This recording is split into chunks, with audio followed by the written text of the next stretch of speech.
എന്താണ് ലാലേട്ടനോട് ചോദിക്കാനുള്ളത്? അനശ്വര സംഗീത സംവിധായകനായിരുന്ന ശ്രീ രവീന്ദ്രൻ ഒരിക്കലൊരു ഇൻ്റർവ്യൂവിൽ പറയുകയുണ്ടായി, എൻ്റെ പാട്ട് പൂർത്തിയാവുന്നത് ദാസാറ് പാടിയാലും മോഹൻലാൽ പാടി അഭിനയിക്കുമ്പോഴാണെന്ന്. അപ്പോൾ എന്താണ് ലാലേട്ടനും ദാസാറും ഒത്തുചേരുമ്പോൾ ഉള്ള സമാഗമത്തിൻ്റെ മാജിക്? അപ്പോൾ എന്നെ സംബന്ധിച്ചോളം എനിക്ക് അങ്ങനെ ഒത്തിരി അവസരങ്ങൾ ഉണ്ടായെന്നുള്ളതാണ്. കൂടുതൽ എനിക്ക് പക്ഷേ സിബിയുടെ സിനിമകളിലൂടെ ആയിരിക്കാം. ഹിസൈനസ് അബ്ദുള്ള, ഭരതം, കമലദളം, എത്രയോ സിനിമകൾ. ആ സിനിമകളിലൊക്കെ തന്നെ രവീന്ദ്രൻ മാഷിൻ്റെ സംഗീതം ദാസേട്ടൻ പാടി. പിന്നെ നമ്മളതിൻ്റെ ഈ സ്വരങ്ങളൊക്കെ മാക്സിമം ഒരു സംഗീതജ്ഞനായിട്ടാണ് ഞാനതിൽ അഭിനയിച്ചത്, ഭരതം.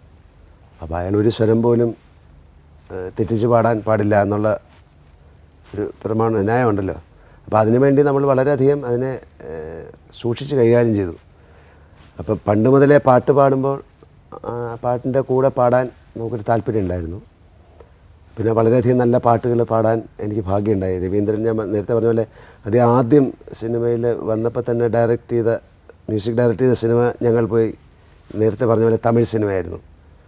അത് അവസാനം സംവിധാനം ചെയ്തതും എൻ്റെ സിനിമ തന്നെയാണ്, ഞാൻ അഭിനയിച്ച സിനിമയാണ് വടക്കുംനാഥൻ. അതിൽ നല്ല പാട്ടുകളാണ്. അതൊരു ഭാഗ്യമായിട്ടാണ് ഒരു നടനെ സംബന്ധിച്ചോളം അത്തരം കാര്യങ്ങൾ കിട്ടുക, നല്ല പാട്ടുകൾ കിട്ടുക, അല്ലെങ്കിൽ നല്ല കഥാപാത്രത്തെ കിട്ടുക എന്നൊക്കെ പറയുന്ന ഭാഗ്യമാണ്. ഒരു സിനിമയുടെ ജയപരാജയത്തെ എങ്ങനെയാണ് മനസ്സുകൊണ്ട് നേരിടുന്നത്? പരാജയം ഭയങ്കരമായിട്ട് നമുക്ക് സങ്കടമൊന്നും ഉണ്ടാക്കാറില്ല, ജയം വളരെയധികം സന്തോഷം ഉണ്ടാക്കാറില്ല. അപ്പോൾ അത് ആദ്യമേ വളരെ മുമ്പ് തന്നെ അങ്ങനെ ഒരു ശീലമായിപ്പോയി. അപ്പോൾ നമ്മൾ പരാജയം ഉണ്ടായിക്കഴിഞ്ഞാൽ പിന്നെ അതിനെ കറക്റ്റ് ചെയ്യാൻ പറ്റില്ലല്ലോ, അതിനെ പിന്നെ രണ്ടാമത് പോയി ജയിപ്പിക്കാൻ പറ്റില്ല. അപ്പം അതിൽ നിന്ന് പല കാര്യങ്ങൾക്കും നമുക്ക് മനസ്സിലാക്കാം. അതുപോലെ തന്നെ ഒരു ജയം ഉണ്ടാകുമ്പോഴും നമുക്കതിൽ നിന്ന് പല കാര്യങ്ങൾ മനസ്സിലാക്കാം. ലാലേട്ടൻ ഇപ്പം ബിസിനസ് ഉണ്ടല്ലോ, മോഹൻലാൽ ടേസ്റ്റ് ബഡ്സ് എന്നൊക്കെ, അത് ചെയ്യാനുള്ള ഒരു ആഗ്രഹം എങ്ങനെയാണ്? എനിക്ക് വളരെ ഇഷ്ടമുള്ളൊരു കാര്യമാണ് ഭക്ഷണം. കേരളത്തിലെ ഭക്ഷണ രീതികൾ വളരെ രസകരമായിട്ടുള്ളൊരു കാര്യമാണ്. നമ്മുടെ ലോകത്തിൽ തന്നെ നോക്കി ഏറ്റവും നല്ല ബ്രേക്ക്ഫാസ്റ്റ് എന്നൊക്കെ പറയുന്നത് ഈ സൗത്തിലുള്ള ആൾക്കാർക്കാണ്.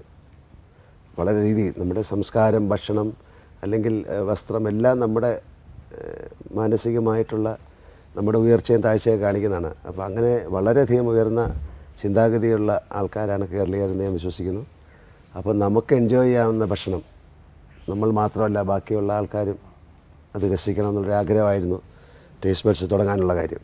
പെറ്റമ്മയെ പറ്റി ഒന്നും പറഞ്ഞില്ലല്ലോ. പെറ്റമ്മ എങ്ങനെയാണ് ഈ രംഗത്തെ പ്രോത്സാഹനം തന്നിട്ടുണ്ടോ? കോളേജ് പഠിക്കുന്ന സമയത്തൊക്കെ പെട്ടെന്ന് സിനിമയിൽ അഭിനയിക്കണമെന്നൊക്കെ പറയുമ്പോൾ ഒരിക്കലും അവർ എസ് എന്ന് പറയാറില്ല പലപ്പോഴും, അല്ലേ? അപ്പോൾ എൻ്റെ അച്ഛനും അമ്മയും അങ്ങനെ തന്നെയാണ് പറഞ്ഞത്. ആദ്യം പ്രീ ഡിഗ്രിയൊക്കെ പഠിക്കുന്ന സമയത്ത് അവർ പറഞ്ഞു, നിങ്ങളൊരു ഡിഗ്രി കംപ്ലീറ്റ് ചെയ്തിട്ട് ഇഷ്ടമുള്ള പോലെ ചെയ്തോളാൻ പറഞ്ഞു.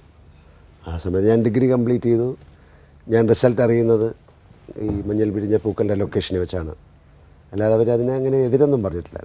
അവർ പറഞ്ഞ കാര്യം ഞാൻ ചെയ്തു, ഞാൻ പറഞ്ഞ കാര്യം അവരും ചെയ്തു. ഫാമിലിയെ പറ്റി പറഞ്ഞില്ലേ? ഞാൻ കല്യാണം കഴിച്ചാണ്, അതറിയാം. 2 കുട്ടികളുണ്ട്. എൻ്റെ മകൻ പ്രണവ്, മകൾ മായ, 2 സ്കൂളിൽ പഠിക്കുന്നു, 10th 6th